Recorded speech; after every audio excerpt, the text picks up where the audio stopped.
மதுரை காமராஜர் பல்கலைக்கழகம் நாட்டுப்புறவியல் மற்றும் பண்பாட்டு ஆய்வுகள் துறை, நுண்கலை மற்றும் அழகியல் துறை நடத்துகிற இந்த மரபு வழி மருத்துவம் குறித்த தேசிய கருத்தரங்கம் மிக முக்கியமான கருத்தரங்கம் என்று நான் கருதுகிறேன். ஏன்னா தமிழகத்தில் உள்ள ஏராளமான பல்கலைக்கழகங்களில் மருத்துவம் சார்ந்த துறைகள் இயங்கிக் கொண்டிருக்கிற போது மரபு வழி மருத்துவம் சார்ந்த ஒரு தேசிய கருத்தரங்கம் இதுவரை நிகழ்த்தப்பட்டிருக்கிறதா என்பது சந்தேகத்துக்குரியதுதான்.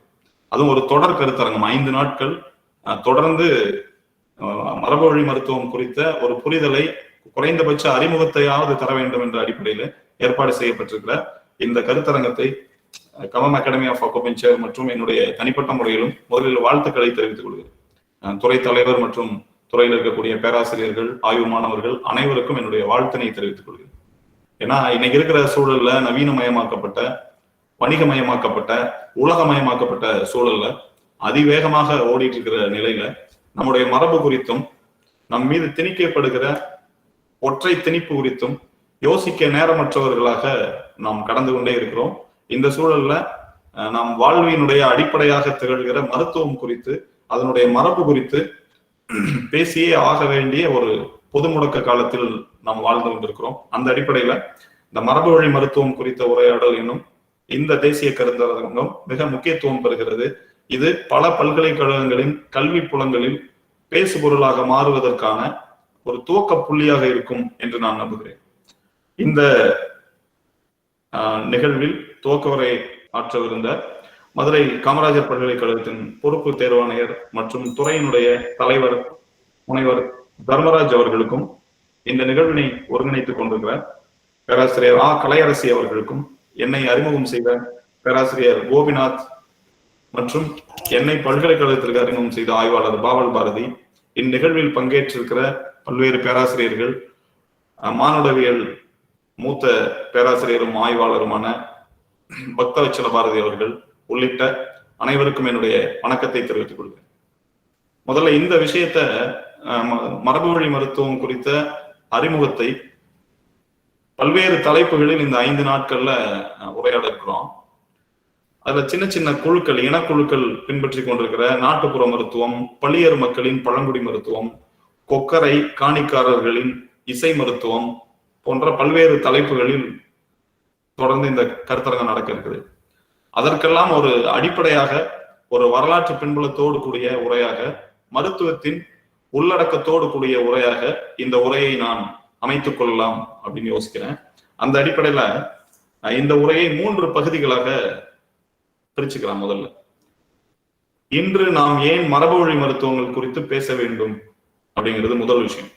அதனுடைய வரலாற்று பின்புலத்தை பேசுவதற்காக இந்த தலைப்பை முதல்ல நாம் எடுத்துக்கலாம். இன்று நாம் ஏன் மரபு வழி மருத்துவங்கள் குறித்து பேச வேண்டும். 2வது விஷயம், நவீன காலத்தில் இந்த மரபு வழி மருத்துவங்கள் போட்டி போட முடியவில்லையா அப்படிங்கிற விஷயம். 3வது, இந்த மரபு வழி மருத்துவங்களில் அப்படி என்னதான் இருக்கிறது அப்படிங்கிற 3 விஷயம். இந்த 3 ஒரு உட்தலைப்புகளில் நம்முடைய கலந்துரையாடலை வைத்துக் கொண்டால் மரபு வழி மருத்துவம் குறித்த ஒரு அறிமுகத்தை நம்மால் முழுமையாக பெற முடியும் அப்படின்னு நான் நினைக்கிறேன். இன்றைய கொரோனா சூழலில், கொரோனாவுக்கு மருந்தே இல்லை எனும் சூழலிலும் 95.5% மக்கள் இந்த நோய் தாக்கத்திலிருந்து விடுபட்டிருக்கிறார்கள். இதுக்குன்னு தனிப்பட்ட மருந்து இல்லாமல் அது எந்த மருத்துவத்தால் விடுபட்டார்கள் அப்படிங்கிறது ஒரு சர்ச்சைக்குரிய விஷயம் அன்னைக்கு. ஏன்னா ஆங்கில மருத்துவத்துல மருந்து இல்லை, ஆனா சிகிச்சை கொடுத்துட்டே இருக்கிறாங்க. ஆனா வேற எந்த மரபு வழி மருத்துவங்களிலும் சிகிச்சை தரக்கூடாது அப்படின்னு துவக்கத்துல சொல்லிட்டு இருந்த இந்திய அரசு படிப்படியாக அதை தளர்த்தி சித்தா, ஹோமியோபதி, ஆயுர்வேதா போன்ற மருத்துவங்களுக்கு அனுமதி அளித்து அப்புறம் வாய்ப்புள்ள அனைத்து மருத்துவங்களுக்கும் அனுமதி அளித்திருக்கிறது. ஆனாலும் கூட எந்த மருத்துவத்தின் மூலம் இவர்கள் குணமானார்கள் அப்படிங்கிற விஷயமே மிகப்பெரிய கேள்வி. இதை நான் என்னுடைய 3வது உரையினுடைய நிறைவு பகுதியில் இது குறித்து பேசலாம். இந்த சூழல் மரபு வழி மருத்துவம் குறித்த எப்போதெல்லாம் இந்த உலகத்துக்கு ஒரு நோயினால், நோய் அச்சத்தால் ஒரு நெருக்கடி நிலை உருவாகிறதோ அப்போதெல்லாம் நடப்பில் இருக்கும் மருத்துவத்தோடு அழிந்து போன மருத்துவங்கள் குறித்தும் அல்லது அங்கீகரிக்கப்படாத மருத்துவங்கள் குறித்தும், முழுமையாக வாய்ப்பளிக்கப்படாத மருத்துவங்கள் குறித்தும் ஒரு உரையாடலை நாம் துவங்குகிறோம். ஆனா அந்த காலம் முடிஞ்சோன்னு அதை நம்ம மறந்துடும். அப்படியானதாக இல்லாமல் இந்த தேசிய கருத்தரங்கம் ஒரு தொடர் உரையாடலாக மாறும் என நான் நம்புகிறேன். ஏன்னா மரபு வழி மருத்துவங்கிறது ஏதோ சீசன்ல பேசிட்டு வர்ற விஷயமா மாறி போயிடக்கூடாது. மரபை மீட்கிற ஒரு தொடர் பணியாக மாற வேண்டும் அப்படின்னு நான் நினைக்கிறேன். முதல் விஷயம், இப்போது நாம் ஏன் மரபுவழி மருத்துவங்கள் குறித்து நாம் பேச வேண்டும்? இதுக்கு நான் தற்கால காரணங்கள் எதுவும் சொல்ல விரும்பல. மிக ஆரம்ப கால காரணங்கள், வரலாற்று அடிப்படையிலான தரவுகளின் அடிப்படையில் சில ஆரம்ப கால காரணிகளை உங்களோடு பகிர்ந்து கொள்ளலாம் நினைக்கிறேன். ஏன்னா வரலாறு அல்லது பல்வேறு பண்பாடு சார்ந்த விஷயங்களில் இந்த தரவுகள், குறிப்புகள் இப்போது இடம்பெறுவதில்லை. அது படிப்படியாக இல்லாம போச்சு. அதனால நம்ம மறுபடியும் நினைவூட்ட வேண்டிய அவசியம் இருக்கு. ஆங்கில மருத்துவம் இந்தியாவிற்கு ஏறத்தாழ 200 வருடங்கள் ஆகிவிட்டன. 1830களுக்கு பின்னால் 170 வருஷம், இந்த பக்கம் ஒரு 20, ஏறத்தாழ 200 வருடங்களுக்கு பின்னால் நம்ம இப்படி ஒரு உரையாடலை நம்ம நடத்திட்டு இருக்கோம். இன்னைக்கு இருக்கக்கூடிய ஆங்கில மருத்துவர்களுடைய அமைப்பான இந்தியன் மெடிக்கல் அசோசியேஷன் அவங்களுடைய இணையதளத்தில் ஒரு குறிப்பை வெளியிட்டிருக்கிறார்கள். என்ன வெளியிட்டிருக்கிறாங்க அப்படின்னா, அது நீண்ட காலமாக இருக்கு. மரபுவழி மருத்துவங்கள்ல இருந்து ஆங்கில மருத்துவத்திற்கு ஏன் இந்தியா மாறியது அப்படிங்கிறதுக்கான ஒரு காரணமாக அந்த இணையதளம், அங்கீகரிக்கப்பட்ட அதிகாரப்பூர்வமான அந்த இணையதளம் என்ன சொல்லுது அப்படின்னா, பல ஆயிரம் வருடங்களாக மரபுவழி மருத்துவங்கள் இந்தியாவை பாதுகாப்பாக, ஆரோக்கியமாக வைத்துக் கொண்டிருந்தன. கடைசி 1000 ஆண்டுகளில் அதுல குறிப்பிட்டிருக்கிற வார்த்தை அன்கல்ச்சர்டு குவாக்ஸ், முறையாக கல்வி பெறாத அல்லது நாகரிகம் தெரியாத போலிகள் இந்த மருத்துவத்துறைக்குள் கலந்து விட்டனர். அதன் காரணமாக மரபுவழி மருத்துவங்கள் படிப்படியாக அழிந்து போயின அப்படின்னு குறிப்பிட்டாங்க. அதை விட முக்கியம், 1830களில் இந்தியாவுக்குள்ள ஆங்கில மருத்துவம் உள்ளே வரும்போது இந்திய நடுத்தர மக்கள், படித்த மக்கள் இருகரம் கூப்பி வரவேற்றார்கள் அப்படிங்கிற ஒரு குறிப்பும் அதுல இருக்கு. நம்மள வரலாற்றை திருப்பி பார்க்கும்போது அப்படிதான் நினைப்போம். பிரிட்டிஷ்காரர்களோ அல்லது பிரெஞ்சுக்காரர்களோ ஆங்கில மருத்துவத்தை இங்கே அறிமுகப்படுத்தும் போது இந்தியாவில் படிச்ச மக்கள் எல்லாம் இருகரம் கூப்பி வரவேற்றார்கள் அப்படிங்கிற செய்தியை தான் இன்னைக்கு நம்ம பின்னோக்கி பார்க்கும்போது நமக்கு சொல்லப்படுகிற செய்தியா இருக்குது. இதுல 2 குறிப்புகளை நான் குறிப்பிட விரும்புறேன். இப்ப நம்ம பார்த்தது ஆங்கில மருத்துவர்களுடைய சங்கத்தினுடைய விஷயம். இப்ப பார்க்க போறது 1877 1877 இங்க ஒரு கணக்கெடுப்பு நடந்தது இந்தியாவில். பிரிட்டிஷ் இந்தியாவாக மாற்றப்பட்ட பிறகு இந்தியாவில் கல்வி பெற்ற மருத்துவர்கள் எவ்வளவு பேர் இருக்கிறாங்கன்னு ஒரு கணக்கெடுப்பு நடத்தப்பட்டது. ஆங்கிலேயர்களுடைய புள்ளி விவரம் தான் இது. 8000 பேர் மருத்துவம் படித்தவர்களாக இருந்திருக்கிறாங்க. அப்ப 8000 பேர் மருத்துவம் படித்தவர்களாக இருந்ததுல எவ்வளவு பேர் ஆங்கில மருத்துவம் படிச்சிருக்கிறாங்க, எவ்வளவு பேர் மரபுவழி மருத்துவத்தை கல்லூரியில் படித்தவர்கள் அப்படின்னு பாத்தீங்கன்னா 7550 பேர் மரபுவழி மருத்துவர்கள். மிச்சம் இருக்கிற 450 பேர் மட்டும்தான் நவீன மருத்துவம் என்று சொல்லப்படுகிற ஆங்கில மருத்துவம் படித்தவர்கள். அப்ப மொத்தம் 8000 பேர் 1877 கல்வி அறிவு பெற்ற, மருத்துவ அறிவு பெற்ற மருத்துவர்களாக அங்கீகரிக்கப்பட்டவர்களாக இருந்திருக்கிறாங்க. அதுல ஏறத்தாழ 95% நபர்கள் மரபுவழி மருத்துவர்களாக இருந்திருக்கிறார்கள். இதுதான் இந்தியா கொடுத்த வரவேற்பு. நம்ம நல்லா கவனிக்கணும். ஏன்னா மருத்துவக் கல்லூரி துவங்கி ஏறத்தாழ 42 வருஷம் கழிச்சு இந்தியாவுடைய இந்த கணக்கெடுப்பு நடத்தப்படுது. 8000 மருத்துவர்கள் இங்க இருந்திருக்கிறாங்க. ஆங்கில மருத்துவத்தை பயிற்றுவிக்கும் கல்லூரி 42 ஆண்டுகளாக இயங்கி இருக்கிறது. ஆனா எத்தனை பேர் கிடைச்சிருக்காங்கன்னா 450 ஆங்கில மருத்துவர்கள் தான் கிடைச்சிருக்காங்க. 7550 பேர் ஆயுர்வேதத்திலும் யுனானியிலும் சித்த மருத்துவத்திலும் பயிற்சி பெற்றவர்களாக இருந்திருக்கிறாங்க. அப்படின்னா எதை படித்த வர்க்கம், இந்தியாவினுடைய நடுத்தர வர்க்கம் தேடி சென்று கற்றிருக்கிறது அப்படிங்கிறது இந்த குறிப்பு மூலமாக உணர முடியும். அதே மாதிரி வரலாற்று அறிஞர் பேராசிரியர் KN பணிக்கர் அவர்கள் அவருடைய நூல்ல குறிப்பிடும் போது 1921 1922 வரைக்கும் இந்த ஓர் ஆண்டில் சிகிச்சை பெற்றோர்களுடைய ஒரு புள்ளி விவரத்தை அவர் குறிப்பிடுறாரு. என்ன குறிப்பிடுறாரு அப்படின்னா, ஏறத்தாழ 1,59,864 பேர் சிகிச்சை எடுத்திருக்கிறாங்க அரசு மருத்துவமனைகளில். 1921 22 வரைக்குமான ஒரு ஆண்டில் ஏறத்தாழ சுமார் 1,60,000 பேர் சிகிச்சை எடுத்திருக்கிறாங்க. இதுல ஆயுர்வேதத்தில் சிகிச்சை பெற்றோர் எண்ணிக்கை 1,22,238. ஆங்கில மருத்துவத்தில் சிகிச்சை பெற்றோர் எண்ணிக்கை 37,626. அப்படின்னா ஏறத்தாழ மருத்துவக் கல்லூரி துவங்கப்பட்டு 90 வருஷம் கழிச்சு ஏராளமான ஆங்கில மருத்துவர்கள் உருவாக்கப்பட்ட பின்பு, அரசு மருத்துவமனைகளில் ஆங்கில மருத்துவம் நுழைக்கப்பட்ட பின்பு 1921 இப்ப மிக சமீபத்தில் இல்லையா, இப்ப இருந்து பார்த்தா 100 ஆண்டுகளுக்கு முன்னால் ஆங்கில மருத்துவ சிகிச்சை எடுத்துக்கொண்டவர்கள் 10% தான். மிச்சம் இருக்கிற 90% பேர் என்ன சிகிச்சை எடுத்துட்டு இருக்காங்க? ஆயுர்வேதம். அவங்களுக்கு ஏன்னா அன்னைக்கு ஆயுர்வேதமும் சித்தமும் மட்டும்தான் அரசு மருத்துவமனைகளில் இருந்தது. வேற ஹோமியோபதி, யுனானி, நேச்சுரோபதி, அக்குபஞ்சர் எல்லாம் கொடுக்கப்படலை. அதனால அன்னைக்கு இருந்த மரபு வழி மருத்துவங்களில் அபிஷியல் ரெக்கார்டு படியே இந்த 2 விவரங்களை நம்ம புரிஞ்சுக்கலாம். 1877 8000 மருத்துவர்களில் 5% தவிர மிச்சமுள்ள 95% ஆளுமே மரபுவழி மருத்துவர்களாக இருந்திருக்கிறார்கள். ஏறத்தாழ மருத்துவக் கல்லூரி துவங்கப்பட்டு 90 ஆண்டுகளுக்கு பின்னால் ஆங்கில மருத்துவத்தில் சிகிச்சை எடுத்துக்கொண்டவர்களுடைய ஓராண்டு பட்டியலே 40,000 தொடர. ஆனா 1,25,000 பேர் ஆயுர்வேதத்திலும் சித்த மருத்துவத்திலும் சிகிச்சை எடுத்துக் கொண்டிருக்கிறார்கள். அப்படின்னா இந்த ஆங்கில மருத்துவர்கள் சங்கம் சொல்லக்கூடிய இருகரம் கூப்பி இந்திய நடுத்தர வர்க்கம் வரவேற்றது அப்படிங்கிற குறிப்பு உண்மையா அப்படின்னா இல்ல.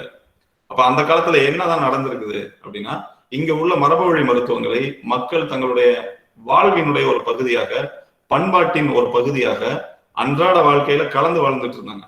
ஆங்கில மருத்துவம் வந்ததுக்கு பின்னாடி மருத்துவம் வேறு, வாழ்வு வேறு, வாழ்க்கை முறை வேறு, உணவு முறை வேறு, இப்படி தனித்தனியாக துண்டாடப்பட்டது.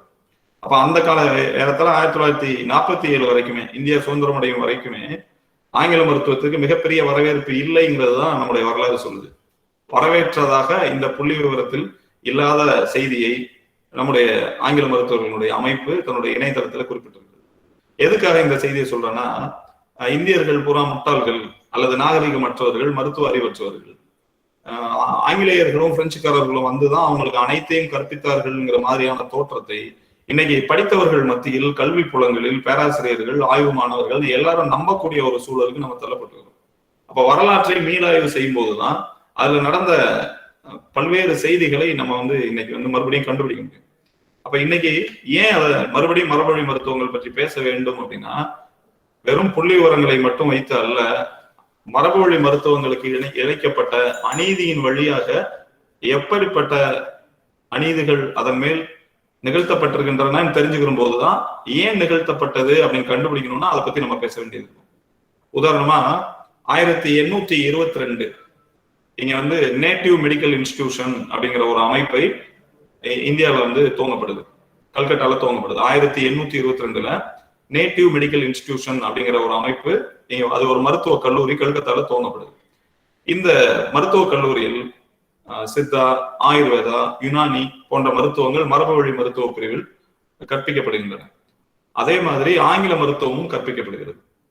இந்த கல்வி நிறுவனம் நடந்துட்டு இருக்கு. இதுதான் அநேகமாக இந்தியாவினுடைய முதல் மருத்துவ கல்லூரின்னு நம்ம சொல்லலாம். 1822 ஏறத்தாழ 12 ஆண்டுகளுக்கு பின்னால் 1834 வரைக்கும் இங்க இருந்த ஆங்கிலேயர்களுக்கு இங்க உள்ள மரபு வழி மருத்துவங்கள் மீது மிகப்பெரிய மரியாதை இருந்தது, மிகப்பெரிய வரவேற்பு இருந்தது. இங்க இருக்கிற பல நூல்களை, பல ஓலைச்சுவடிகளை பிரெஞ்சு மொழியிலையும் ஆங்கிலத்திலும் மொழிபெயர்த்த குறிப்புகளை உலக தமிழாராய்ச்சி நிறுவனம் வெளியிட்டிருக்கிற ஆய்வேடுகள் பதிவு செய்யுது. முனைவர் ஆணைவாரி ஆனந்தனுடைய ஒரு ஆய்வேடு மிக விரிவாக பதிவு செய்யுது என்னென்ன விஷயங்கள்லாம் மொழிபெயர்த்தாங்க அப்படிங்கிறத. அப்ப ஆங்கிலேயர்கள் மதித்த ஒன்றாக, மக்களின் மத்தியில் புழக்கத்தில் இருந்த ஒன்றாக தான் மரபுவழி மருத்துவங்கள் இங்கு இருந்திருக்கின்றன. அப்ப 1822 இருந்து 1834 வரைக்கும் 12 ஆண்டுகள் இயங்கி கொண்டிருந்த அந்த நேட்டிவ் மெடிக்கல் இன்ஸ்டிடியூஷன் எனும் மரபுவழி மருத்துவங்களுக்கான கல்லூரி 1835 ஆண்டு தடை செய்யப்படுகிறது. இழுத்து மூடுறாங்க, அரசு முடிவு. ஏன்னா அரசினுடைய 1835ங்கிற ஆண்டை நாம் குறித்து வைத்துக் கொள்ள வேண்டும். அது இந்தியாவினுடைய கல்வி வரலாற்றில் மெக்காலேயினுடைய கல்வி திட்டம் அமல்படுத்தப்பட்ட ஆண்டு. அதே ஆண்டு அந்த கல்வி திட்டத்தின் ஒரு பகுதியாக மரபு வழி, பாரம்பரியம் என்னும் சொற்களை தடை செய்து அதன் வழியாக வருகிற அனைத்துமே மூட நம்பிக்கை என்ற ஒரு புதிய கருதுகோளை திணித்து மரபு வழி மருத்துவங்கள் வேரோடு சாய்ப்பதற்கான சதி அரங்கேறுகிறது. 1835 இருந்த ஒரே ஒரு மருத்துவக் கல்லூரியை மூடினான். இந்த 12 ஆண்டுகளில் படித்தவர்கள் தான் முதல் கட்டமாக மரபு வழி மருத்துவத்தை கல்வி புலங்கள் வழியாக கற்றவர்கள், கல்லூரி வழியாக கற்றவர்கள். இந்த வித்தியாசத்தை பார்த்தா உங்களுக்கு தெரிஞ்சிருக்கும் இல்லையா? 1835 இந்தியாவில் இருந்த ஒரே மருத்துவக் கல்லூரியை மூடிட்டு அது ஆங்கில மருத்துவக் கல்லூரியாக உருமாற்றம் செய்யப்படுது. நீங்க சென்னையை யோசிங்கன்னா, சென்னையில இருக்கக்கூடிய கீழ்ப்பாக்கம் மருத்துவக் கல்லூரி தான் மிக பழமையானது. அந்த கீழ்ப்பாக்கம் மருத்துவக் கல்லூரி ஆங்கில மருத்துவக் கல்லூரி அல்ல, அது ஒரு மரபு வழி மருத்துவக் கல்லூரி. ஆயுர்வேத மருத்துவத்தையும் சித்த மருத்துவத்தையும் யுனானியையும் கற்பிப்பதற்காக துவங்கப்பட்ட கல்லூரி. அந்த கல்லூரி ஒரு கட்டத்துல அதுவும் மூடப்பட்டு அதன் தொடர்ச்சியாக ஆங்கில மருத்துவத்தை மட்டுமே கற்றுத்தருகிற ஒரு கல்லூரியாக உருமாறுகிறது.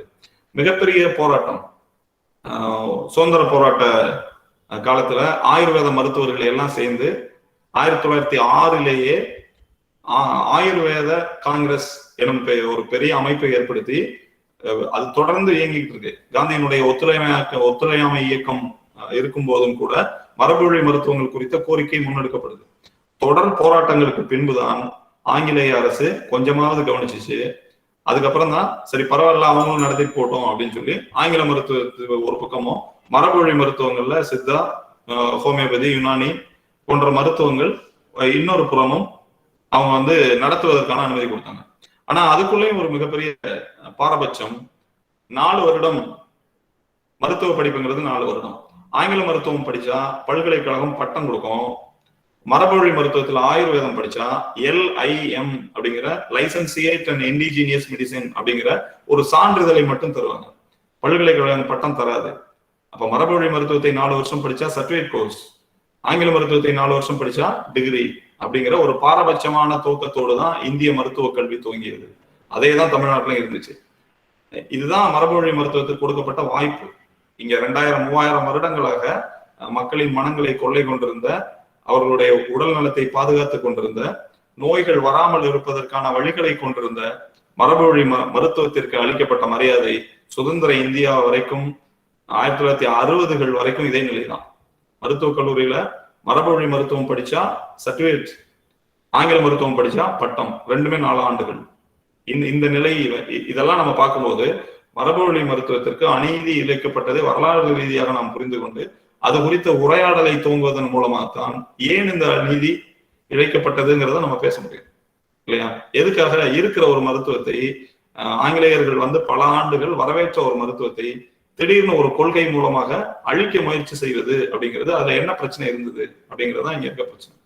அப்புறம் பிற்காலத்தில் மிகப்பெரிய ஆயுர்வேத சித்த மருத்துவர்களுடைய மிகப்பெரிய போராட்டம், தமிழகத்தில் முன்னெடுக்கப்பட்ட, சென்னையில் முன்னெடுக்கப்பட்ட பல்வேறு போராட்டங்கள், அரசியல் ரீதியான போராட்டங்கள், இதெல்லாம் சேர்ந்துதான் பிற்காலத்துல படிப்படியாக மிக மிக தாமதமாக இந்தியா சுதந்திரம் அடைந்து 30 ஆண்டுகளுக்கு பின்னால் பட்டப்படிப்பாக உருவாக்கப்பட்டது. ஹோமியோபதிக்கான தனிப்பட்ட படிப்பு, சித்த மருத்துவத்திற்கு ஒரு பட்டப்படிப்பு, ஆயுர்வேதாவுக்கு ஒரு பட்டப்படிப்பு, இயற்கை மருத்துவத்திற்கு ஒரு பட்டப்படிப்பு, அப்படி பிரிச்சாங்க. MBBS மாதிரியே BSMS, BAMS, BUMS போன்ற படிப்புகள் ஏறத்தாழ 3000 ஆண்டு பழமையான மருத்துவத்திற்கு, இந்தியாவிலேயே இருந்த மருத்துவத்திற்கு அது அங்கீகரிக்கப்பட்டது 1960களுக்கு பின்னால. இன்னும் சரியா சொன்னா 1964.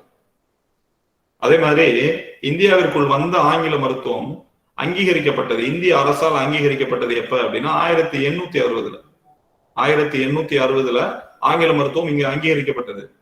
சித்த மருத்துவம் எப்ப அங்கீகரிக்கப்பட்டது தமிழ்நாட்டுலன்னா 1964. காலங்காலமாக இங்க இருந்த சித்த மருத்துவத்தை மாற்று மருத்துவம் அப்படின்னும் மரபுவழி மருத்துவம் கூட நம்ம இப்ப நாகரிகமா சொல்றோம். ஆனா சில ஆண்டுகளுக்கு முன்பு வரைக்கும் சித்த மருத்துவத்தையோ ஆயுர்வேதத்தையோ அக்குபஞ்சரையோ இங்க உள்ள தொன்மையான மருத்துவங்கள் அனைத்தையுமே மாற்று மருத்துவம் சொல்லுவாங்க, அல்டர்னேட்டிவ் மெடிசன்ஸ் சொல்லுவாங்க. ஆனா ஆங்கில மருத்துவம் வெளியிலிருந்து உள்ள வந்த ஒரு அந்நிய மருத்துவம் 1860களில் இங்க அங்கீகரிக்கப்படுகிறது. இங்கே மண்ணிலேயே பிறந்து மண்ணிலேயே இருந்த சித்த மருத்துவம், ஆயுர்வேதம் போன்ற மருத்துவங்கள் 1964 அங்கீகரிக்கப்படுகிறது. அப்ப அதுக்கு எதுக்கும் 100 ஆண்டு இடைவெளி. இந்த 100 ஆண்டில் எண்ணற்ற தந்திரங்கள், எண்ணற்ற சதித்திட்டங்கள், இந்த மருத்துவத்தின் தத்துவங்கள் மீது நடத்தப்பட்ட தாக்குதல்கள் அப்படின்னு மிகப்பெரிய வரலாறு இருக்கு. நம்ம அதுக்குள்ள ரொம்ப அதிக நேரம் செலவழிக்க வேண்டாம்.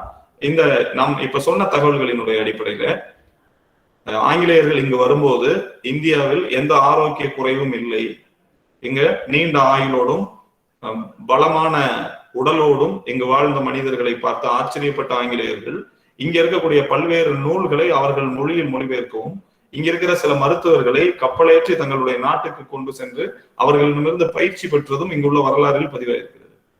அதே மாதிரி பிரெஞ்சு அரசு இங்க தரங்கம்பாடியில் இருக்கக்கூடிய அவங்களுடைய டேனிஷ் கோட்டையில ஆயுர்வேத சித்த மருத்துவத்தை சிகிச்சை செய்வதற்கான அரசு மருத்துவர்களாக இங்குள்ள மருத்துவர்களை நியமித்து வந்தார்கள். இப்படி பல்வேறு குறிப்புகள் இருக்கு. ஆனாலும் கூட ஆங்கில மருத்துவம் சொல்ல முடியாது, அந்த மருத்துவத்தை பின்பற்றியவர்கள் அல்லது அந்த மருத்துவத்தை மீது அதீத அக்கறை கொண்ட, நம்பிக்கை கொண்ட ஆட்சியாளர்கள் மரபுவழி மருத்துவத்திற்கு சம வாய்ப்பை அளிக்காமல் மிகப்பெரிய துரோகத்தை செய்தார்கள்ங்கிறது தான் வரலாறு. இப்ப இடஒதுக்கீடு குறித்த பல்வேறு சர்ச்சைகள் அல்லது விவாதங்கள் நடந்துட்டே இருக்குது.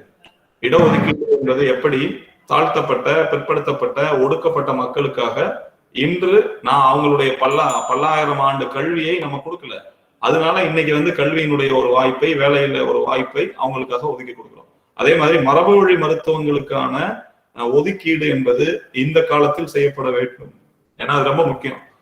இத்தனை ஆங்கிலேயர்கள் வந்ததிலிருந்து 150 ஆண்டுகளாக கல்வி கொடுக்கப்படல.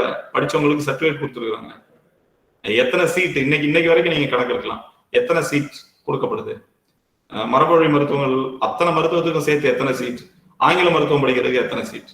இதெல்லாம் நீங்க கணக்கு போட்டீங்கன்னா இன்று வரையும் தொடரும் இந்த துரோகத்தினுடைய தொடர்ச்சியை நம்மளால் கண்டுகொள்ள முடியும்.